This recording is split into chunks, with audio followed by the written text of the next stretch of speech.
Alors, reprenons. Pourquoi est-ce que j'ai fait ici un focus sur la sollicitation harmonique? Eh bien, je vous rappelle sur le début de cette diapositive l'expression qu'on a trouvée, la solution du déplacement.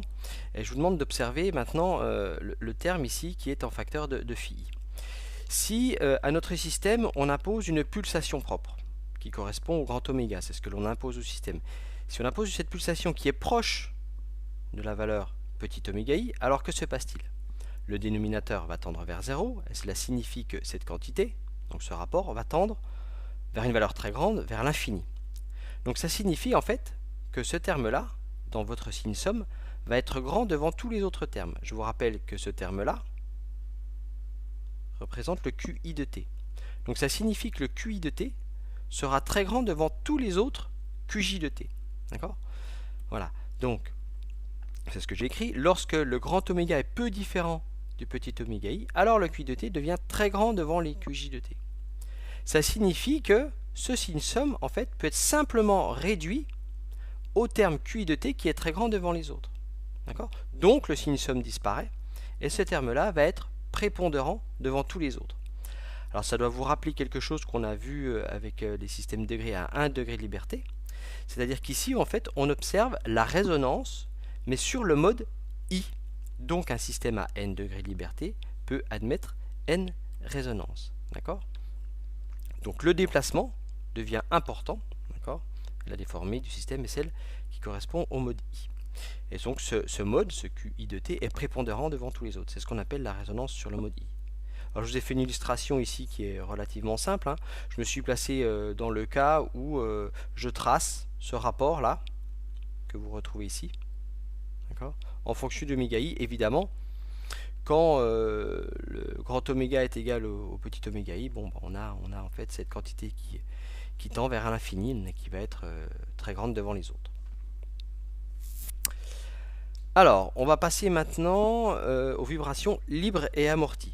Donc dans ce cas, notre équation différentielle à résoudre s'écrit de cette façon et on voit apparaître ici la matrice d'amortissement multipliée par le vecteur U point. Alors, on a mis en œuvre des méthodes précédentes pour résoudre notre système différentiel. Vous avez vu qu'à chaque fois, on cherche à diagonaliser notre système pour avoir des équations différentielles qui sont découplées. Alors, comment va-t-on procéder? Donc, cette matrice C nous pose souvent des problèmes parce qu'elle est rarement diagonale. Donc, notre système, il est de nouveau couplé. Donc, on a du mal en fait à effectuer la résolution de ce système différentiel. Donc, je vais vous présenter ici deux cas qui permettent de contourner cette difficulté et donc de résoudre notre système différentiel. Alors on va déjà parler de l'amortissement de Rayleigh. Alors l'amortissement de Rayleigh, dans le cas où l'amortissement est très faible, on peut exprimer en fait la matrice d'amortissement comme étant proportionnelle à la matrice de masse et à la matrice de Rayleigh. Donc c'est ce que je vous ai écrit ici, que C est égal à alpha m plus bêta k, alpha étant évidemment des scalaires. Donc dans ce cas, on peut de nouveau utiliser les méthodes qu'on a vues dans l'analyse modale et diagonaliser notre système, puisque C est proportionnel à M et K. Et donc, ayant diagonalisé ce système, on se retrouve avec de nouveau un système différentiel découplé que l'on sait résoudre. Donc, il suffit de vérifier si on a de cette proportionnalité entre C, M et K. Alors évidemment, on ne rencontre pas toujours cette situation, même rarement, donc je vais vous montrer une autre démarche qui est à connaître et qui qui consiste à vérifier l'hypothèse de Basile. Donc c'est vraiment quelque chose qu'il va falloir connaître et maîtriser, mais on le retravaillera en TD. Donc c'est une condition qui est nécessaire et suffisante pour obtenir un système découplé. Alors que va-t-on faire?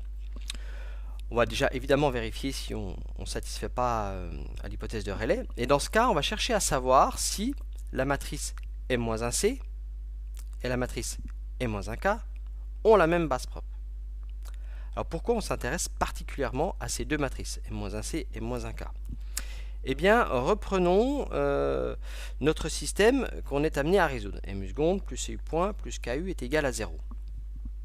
Multiplions à gauche par M-1. Voici ce que l'on obtient. Donc la matrice identité qui multiplie U seconde, et là on voit apparaître la matrice M-1C et la matrice M-1K. Eh bien, si on montre que M-1C et M-1K ont la même base propre, alors on va pouvoir diagonaliser notre système. Je vous rappelle que tout vecteur est vecteur propre de i, donc on n'est pas obligé de s'en occuper. Donc si m-1c et m-1k ont la même base propre, on va pouvoir diagonaliser notre système. L'ayant diagonalisé, on va avoir n équations différentielles découplées à résoudre, et ça on sait le faire, et on peut s'atteler à cette résolution. Voilà.